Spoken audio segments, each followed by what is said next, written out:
L'invité de ce soir qui est maintenant ici dans ce studio sur ce plateau, Dr Edouard Sagno, chef de cabinet du secrétariat général des affaires religieuses. Dr Sagno, bonsoir. Bonsoir Monsieur Condé et bonsoir à tous les journalistes qui sont ici et bonsoir à vos millions d'auditeurs. D'abord, vous nous présentez succinctement le secrétariat général des affaires religieuses. Comment il est structuré? Parfait. Pour moi qui arrive au secrétariat général des affaires religieuses juste maintenant, ça fait un peu bizarre quand on voit quelqu'un qui travaille au secrétariat général des affaires religieuses qui ne porte pas de boubou.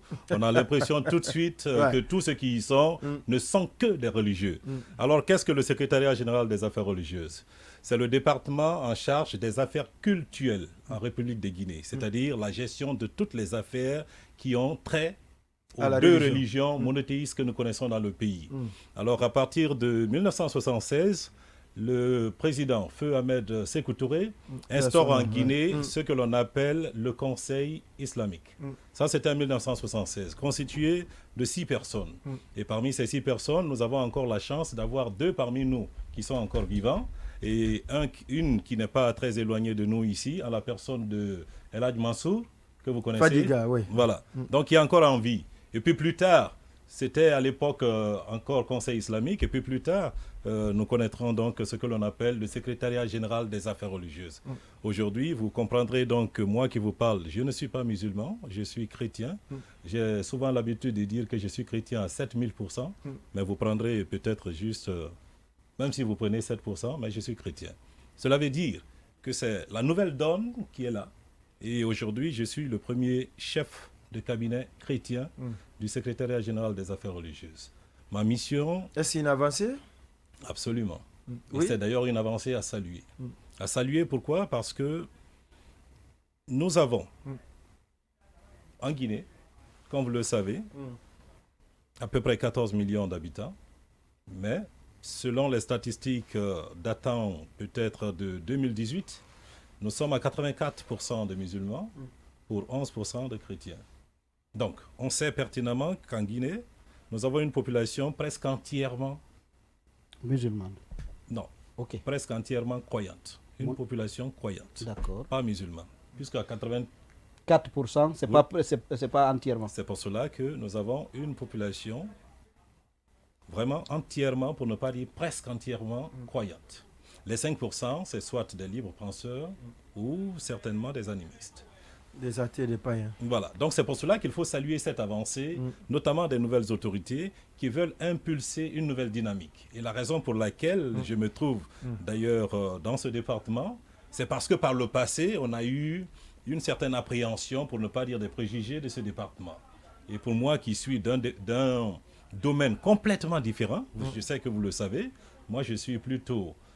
professeur d'université, donc docteur en sciences de l'information et de la communication, donc ancien directeur de cabinet de l'Assemblée nationale, mais je suis envoyé dans ce département pour insuffler une nouvelle dynamique à ce département, pour permettre à nos compatriotes de changer un peu de paradigme, pour ne pas qu'on pense que dans ce département, il n'y a que des imams ou peut-être juste des religieux. C'est tout à fait le contraire. C'est un département dans lequel vous avez un peu plus de 300 fonctionnaires, mais des gens qui ne sont pas seulement arabisants, parce que souvent, c'est à cela que l'on pense. Mais c'est eux qui dominent. C'est leur présence qui est dominante, j'allais dire. Non, c'est simplement... Les arabisants, oui. Non. Donc, sur ces 300 travailleurs, vous vous rendrez compte que plus de la moitié sera les arabisants. J'ai envie de vous dire que ce n'est pas le cas. Ah bon? Ah oui, justement.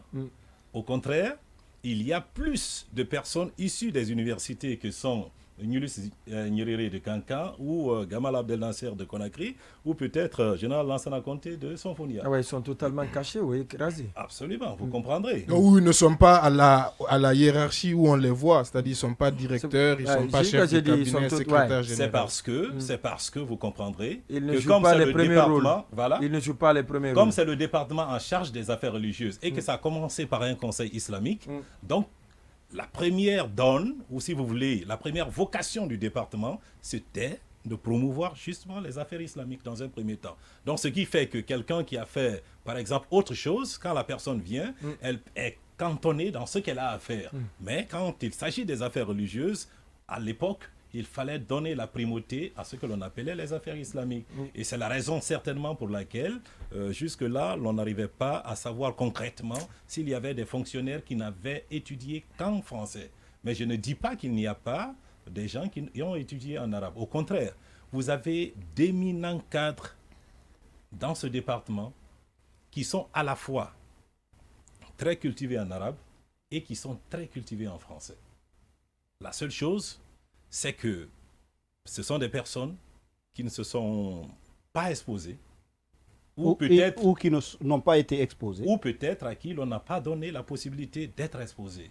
Mais encore une fois, et là je me confesse, parce qu'avant que moi-même je n'y sois envoyé, j'avais l'impression que ce département, ce n'était que pour les religieux.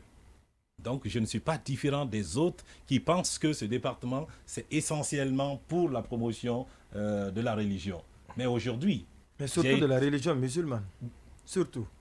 En tout cas, en termes de perception. En termes de perception. La perception, elle peut donc être biaisée. Aujourd'hui, donc, j'y suis pour permettre à la fois de montrer concrètement ce qu'est ce département et la raison pour laquelle il faut promouvoir justement les valeurs culturelles dans notre pays. Et c'est pour cela que j'y suis. D'accord. Okay, vous avez dit que vous êtes le premier chef de cabinet chrétien et que c'est une avancée. Est-ce qu'une autre avancée serait d'avoir le premier secrétaire général chrétien? Encore une fois, on appelle cela le pouvoir discrétionnaire. Donc ce n'est pas à moi de décider. Quoi que l'on puisse dire. Mais ça serait une avancée. Une avancée... Parce que vous avez qualifié votre nomination d'avancée. Je considère que c'est une avancée en prenant justement mon cas. Mais vous savez, quand on est chef de cabinet au secrétariat général des affaires religieuses, c'est au plan opérationnel, c'est légèrement différent de chef de cabinet dans un autre département.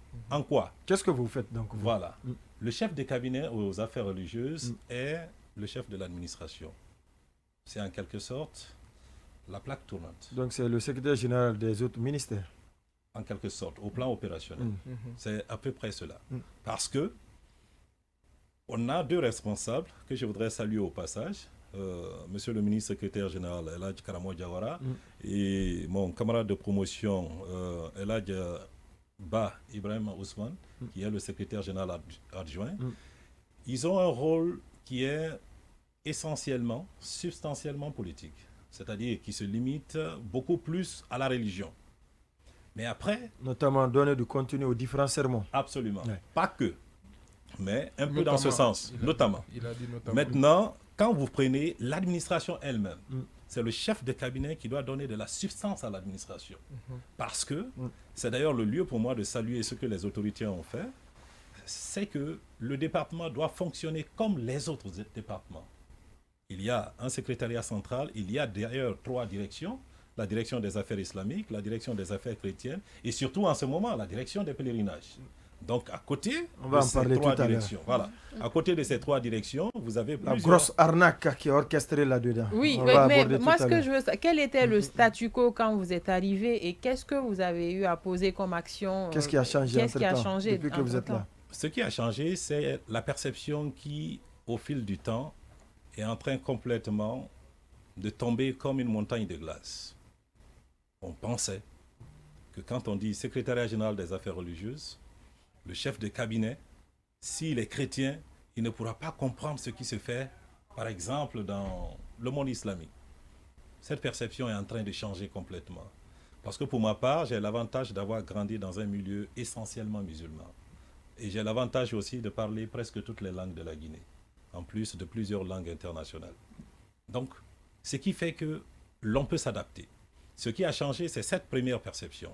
La deuxième perception, et d'ailleurs la mission qui m'a été donnée, c'est qu'il faut absolument que l'on ait une autre façon de fonctionner au secrétariat général des affaires religieuses. Différente du passé? Du passé. Mais est-ce donc que vous par le passé, on ne fonctionnait pas bien. Vous savez, il est difficile de parler de soi-même. Mais je pense que vous êtes là et que vous êtes d'ailleurs du monde de la communication, voilà, le monde auquel moi-même j'appartiens, puisque je suis formateur de journalistes et de communicants depuis bientôt 16 ans. Donc, vous pourrez faire des enquêtes pour comprendre. Mais sa question, qu'est-ce qui a changé? C'est ce que je suis en train de dire. La perception est en train de changer. Rien que la perception. La façon de travailler est en train de changer. Même la façon de faire circuler le courrier, par exemple, a changé. Et l'autre chose... C'était informel par le passé? Est-ce qu'on va dire comme cela? Au fait, ce que je veux dire, c'est qu'à partir du moment où la perception change, à partir de ce moment, on a vraiment envie de faire peau neuve. Et quand on fait peau neuve, il y a les résultats qui sont quand même tangibles, qui sont perceptibles. D'accord. Alors, on est là pour... Oui, dernière question. Alors, vous disiez 84% à la direction de musulmans, du pèlerinage. 11% de chrétiens. Du coup, il reste un gap de 5%, c'est ça. Je pense. Ouais. Est-ce que ces 5% de Guinéens ne peuvent pas se sentir représentés par votre secrétariat général? Encore une fois, c'est possible. Je dis que c'est possible. Mais sauf que dans la pratique, les religions qui sont reconnues dans notre pays, c'est premièrement l'islam et après le christianisme. Cela ne veut pas dire qu'un jour, si ces personnes se constituent par exemple en religion, même si ce n'est pas monothéiste, mais si ces personnes pensaient que c'est une religion qu'il faille représenter au niveau du secrétariat général des affaires religieuses, le rôle de l'État, c'est justement de reconnaître ces 5%. Et cela ne serait pas une situation marginale. Alors, le pèlerinage, comment aujourd'hui, d'abord le prix, qu'est-ce qui a prévalu au fixing du prix à 60 millions, alors que le dernier pèlerinage auquel la Guinée a pris part, c'était 40 millions. Parfait. En 2019, il y a de cela 2 ans que nous n'avons pas participé au Hajj. Donc 2020 et 2021, pour cause de Covid-19, nous n'avons pas pris part au Hajj. En 2019, le tarif du Hajj était de 43 millions de francs guinéens. En 2022, le tarif du Hajj est de 60 millions de francs guinéens. Les 60 millions de francs guinéens comportent, premièrement, les visas, les frais de visa et assurance. Deuxièmement. Combien les frais de visa et assurance? Nous avons tous les prix que nous pouvons absolument vous montrer et qui ne sont pas loin. Et alors, les frais de visa et assurance. Gardez bien le micro. 109 dollars, .42. 110 dollars donc environ. À peu près 110 dollars. Donc ça fait autour de 1 million de francs guinéens. Vous avez le transport terrestre. Une fois que les pèlerins ont quitté Conakry et qu'ils sont à Médine ou qu'ils sont à la Mecque, il faut les transporter. Alors le transport urbain est facturé à 262 dollars. Après, vous avez les services généraux. Qu'est-ce qu'on appelle services généraux? C'est-à-dire c'est l'hébergement, c'est la restauration, la main-d'œuvre à Mina et ainsi de suite. Pas seulement à Mina d'ailleurs, à Arafat et ainsi de suite. Ça, c'est facturé à 1512. Parce que là, il y a beaucoup de rubriques là-dedans. Voilà. Et les logements, ce n'est pas seulement à la Mecque. Donc, vous avez plusieurs autres localités, que ce soit à la Mecque, que ce soit à Médine ou ailleurs. Après, une fois que vous êtes arrivé à Médine, là, c'est différent. Vous avez un volet restauration qui est différent de celui des frais généraux. Et là, ce n'est pas nous qui le fixons. Après, vous avez le logement comme je vous l'ai dit, les logements à Médine et à la Mecque, ça, je vous ai parlé de cela. Mais il y a tout naturellement le transport aérien. Donc, le transport aérien, à cause des impacts que nous subissons indirectement de la guerre russo-ukrainienne, vous n'êtes pas sans savoir que le prix du baril a connu une certaine hausse. Et donc, cette année, nous sommes selon ce que le transporteur nous a permis d'avoir, nous sommes à 2060 dollars pour le billet. Le billet. Voilà. Donc, ça va être avec quelle compagnie? Avec Ethiopian Airlines. L'ensemble de ces rubriques-là nous permettent d'avoir un montant total qui était fixé à plus de 60 millions de francs guinéens. Et il a plu aux autorités de ne pas permettre aux Guinéens d'aller encore creuser plus loin, mais tout ce qu'il y a derrière, les autorités ont voulu que les Guinéens ne payent plus cela, mais que ce soit seulement un montant cumulé de 60 millions de francs guinéens, alors que le montant était de 43 millions de francs guinéens en 2019. Okay. Et comment les prestataires ont été sélectionnés, par exemple pour le transport, et est-ce qu'il y a eu un appel d'offres international pour chacun d'eux et quelle procédure a été suivie? Habituellement, nous ne faisons pas d'appel d'offres international. On aurait pu le faire. Mais encore une fois, voici ce qui s'est passé cette année. La loi ne vous oblige-t-elle pas à le faire? La loi peut nous le permettre. Mais je vais vous expliquer maintenant ce qui s'est passé. Et vous comprendrez pourquoi nous l'avons fait et pourquoi d'ailleurs nous sommes en droit de le faire. L'appel d'offres peut être international. Je dis bien peu, ça veut dire que c'est une probabilité. L'appel d'offres peut être restreint. Et dans le cas de figure, à partir de la fin du mois d'avril, donc c'était les derniers jours du mois de Ramadan, une délégation s'est rendue du côté de l'Arabie Saoudite afin de pouvoir voir clairement les tenants et les aboutissants liés au pèlerinage de cette année. Mais il se trouve que l'Arabie Saoudite, qui lançait donc ce que l'on appelle la reprise du Hajj cette année, avait plusieurs contingences. Donc vous comprendrez que même les derniers prix que nous avons ici ne nous sont parvenus que 3 jours avant que nous ne publiions un communiqué officiel pour fixer le tarif qui est du Hajj 2022. Cela revient à dire que le temps qui était imparti, la loi dit que si vous voulez lancer un appel d'offres, si vous voulez international, il faut que cela prenne au moins 45 jours de consultation. Nous n'avions plus 45 jours pour pouvoir lancer cet appel d'offres international. Ce n'était plus possible. La loi nous permet tout naturellement de pouvoir aussi faire un appel d'offres restreint. Et c'est sur cette base que nous sommes allés. Mais pour le faire, il faut avoir l'aval des autorités compétentes en la matière. Et donc, vu le contexte dans lequel nous étions obligés de saisir justement ces autorités pour leur dire « Voici la situation à laquelle nous sommes confrontés. Que devons-nous faire ?» Et ces autorités ont bien voulu nous permettre de pouvoir donc faire cet appel d'offres restreint. Et là-dessus, 3 compagnies nous ont répondu. Et quand ces 3 compagnies nous ont répondu, l'offre la mieux disante était celle d'Ethiopian. Alors, il y a 2 conditionnalités pour une compagnie aérienne d'être choisie. La première conditionnalité, c'est d'abord le prix du billet. La deuxième conditionnalité, c'est à la fin du Hajj, la possibilité de pouvoir ramener les pèlerins juste 72 heures après. Ce ne sont pas toutes les compagnies qui peuvent le faire. Voici les 2 conditionnalités majeures. La troisième conditionnalité qu'il faille rajouter, c'est l'expérience à la matière. Et à la matière donc, parmi toutes les compagnies qui avaient soumissionné, non seulement Ethiopian avait l'expérience, parce que c'est la compagnie qui a transporté en 2018 et en 2019, et l'autre chose, c'est que c'est la compagnie qui, 72 heures après, nous a proposé clairement un programme pour ramener les pèlerins guinéens à Conakry.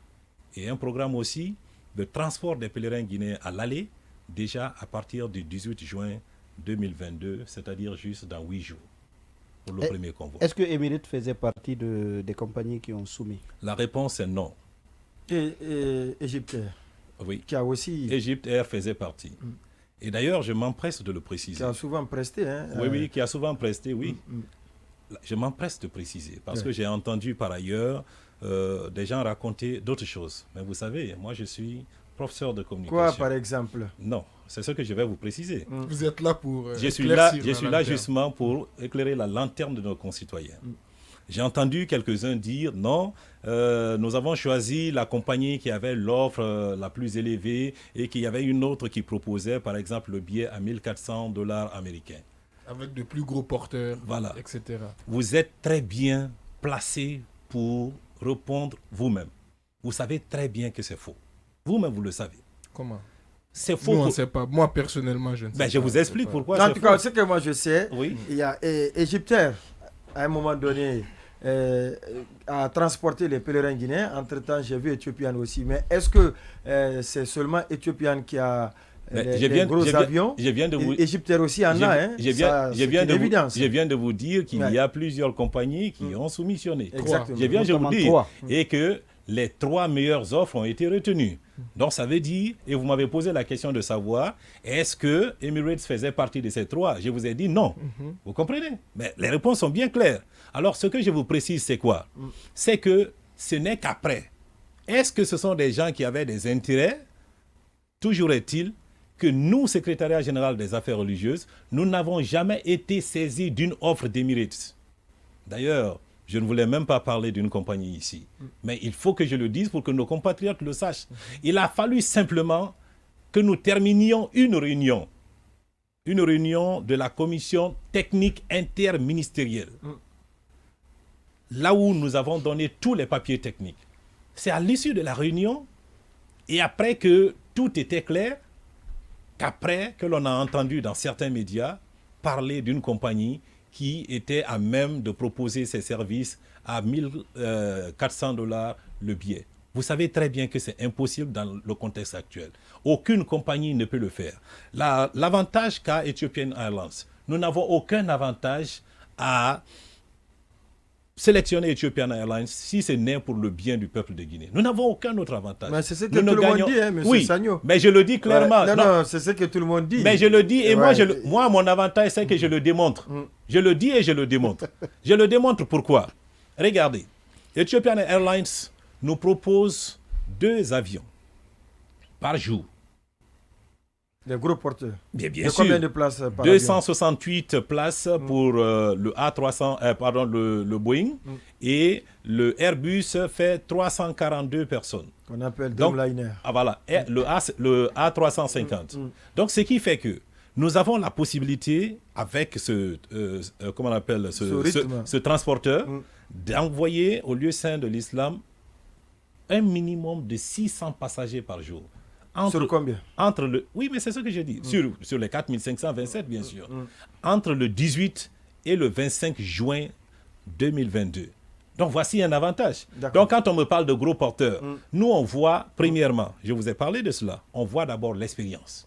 Il faut une compagnie qui a de l'expérience, une compagnie qui n'a jamais transporté les pèlerins guinéens, au moment où nous avons injonction de réussir le pèlerinage 2022, et moi-même qui suis l'administrateur, le chef de l'administration, et qui suis là-bas pour obligatoirement obtenir des résultats, vous me voyez, moi, en train de pêcher en eau trouble et de ne pas faire en sorte que nous ayons les résultats? Vous me voyez en train de faire cela avec tout le parcours que j'ai? Non. D'accord. Donc c'est pour ça que je vous le dis clairement. Le quota, vous êtes basé sur quoi pour répartir ces 4627 pèlerins sur toute l'étendue du territoire national? Parce qu'on a estimé qu'il y a des zones qui ont été favorisées au détriment d'autres. D'abord au niveau de la zone spéciale de Conakry, 80-80-40-40, on a estimé qu'une commune comme Matoto et Ratoma, ce sont des communes qui sont beaucoup plus peuplées que les autres. Voilà, ça c'est le raisonnement de ceux qui ne connaissent pas les réalités de chez nous. Oui. Alors, les réalités, c'est quoi? C'est que vos réalités. Vous avez... Non, mais les réalités qui sont tangibles, perceptibles et vérifiables. Voilà. Vous avez... Docteur Edouard Sagno. Eh oui, mais c'est ma spécialité. Hein. Voilà. Vous avez 16 000 postulants. 16 000 postulants pour 4527 places. 4527 places. Et cette année, je l'ai précisé dans d'autres médias, même si on avait dit que c'était 100 millions de francs guinéens pour le Hajj de 2022, il y a des Guinéens qui sont prêts à aller au Hajj. Parce qu'ils se sont préparés conséquemment. Ils se sont préparés conséquemment et parce qu'on a déjà raté 2 Hajj, donc 2020 et 2021. Alors, le quota, la clé de répartition donc. Il faut que ce soit bien clair. Oui, c'est parce que toute l'arnaque dont les candidats aux pèlerins ont été victimes est partie de cette répartition. Les gens ont caché beaucoup de candidatures et après ils ont spéculé dessus. Si vous n'êtes pas au courant, renseignez-vous. Ou peut-être que vous êtes au courant, vous allez dire que vous ne l'êtes pas. Monsieur Condé, allez-y. Moi je suis spécialiste de communication. Les invités que vous recevez ici sont peut-être des politiciens. Mais moi-même, répété plusieurs fois. Moi je suis formateur de journalistes. Donc toutes ces techniques, je les connais. Alors faisons simple. Je suis là pour vous donner la vraie information, l'information officielle. Le quota. Voilà, donc c'est cela. Qui est à l'origine de l'arnaque. 4527. Il n'y a rien de caché. Je vous donne les vraies clés que vous pouvez vérifier parce que je suis le chef de l'administration. 2527 places pour les agences privées. Les agences privées, il y a 3 coordinations avec plusieurs têtes de liste. Plusieurs agences là-dedans. 2527 pour les agences privées. Il reste 2000. Les 2000 reviennent à l'État. C'est-à-dire, donc, si vous voulez, au secrétariat général des affaires religieuses pour leur gestion. Je vous ai dit que le secrétariat général des affaires religieuses, c'est le département qui gère les affaires religieuses dans notre pays, les affaires culturelles. Donc, de Conakry à Yomo, de Conakry à Sigiri, de Conakry à Koundara, il y a des préfectures, il y a des communes. Quand vous avez 2000 pèlerins à partager entre les communes, qu'est-ce que vous faites? La première condition, vous vous focalisez sur ce que l'on appelle le quota de 2019, qui est le dernier pèlerinage. On a des localités qui n'avaient pas envoyé de pèlerins. Donc, ça fait le premier critère. Donc, les localités qui n'ont pas envoyé de pèlerins et que cette fois-ci, nous avons juste un petit nombre. Qu'est-ce qu'on fait? On donne la priorité aux localités qui avaient envoyé par le passé. Premier critère. Deuxième critère, on voit la taille de ces localités. Vous parlez de la commune de Matoto. Nous, on est ici dans la commune de Ratoma. Nous avons donné combien? Nous avons donné 80 à la commune de Ratoma. Je l'ai dit tout à l'heure. Voilà. Et nous avons donné 80 à la commune de Matoto. Je l'ai dit aussi. Parce que vous avez à peu près un demi-million dans la commune, un demi-million de personnes dans la commune de Ratoma. Mais quand vous prenez, par exemple, une préfecture comme Kissidougou, on ne peut pas donner le même quota à Kissidougou et à Matoto. Ce n'est pas possible. Donc, à Kissidougou, ce qu'ils ont envoyé en 2019, c'était 5 pèlerins. Cette année, nous leur avons donné de nouveau 5 pèlerins. Maintenant, les 80 qui sont donnés, justement, Oui. quelle est la clé de répartition? Quel est le critère qui a été mis en place au niveau des communes pour que ces 80... Pour sélectionner ces 80 personnes. Parce que c'est à ce niveau, il y a eu de la puanteur, M. Essagno. Oui, vous savez, en journalisme, il y a toujours le sensationnel que l'on recherche. Mais ce n'est pas le cas. Allez-y. Il y a 80 places sur la base du principe du premier venu, premier servi. Nous avons nous-mêmes envoyé 2 représentants dans chaque commune, 2 représentants du secrétariat général des affaires religieuses dans chaque commune, dans chaque mairie que vous connaissez, les 5 là. On a envoyé 2 personnes. De bonne moralité? De bonne moralité, je n'en doute pas du tout parce qu'on n'a pas... Oui, non, c'est vrai. On a reçu aucun compte rendu qui aille dans un autre sens. Et les 2 personnes sont allées sur le terrain, ont assisté à toutes ces opérations de sélection. Donc les 80 places, c'est pour...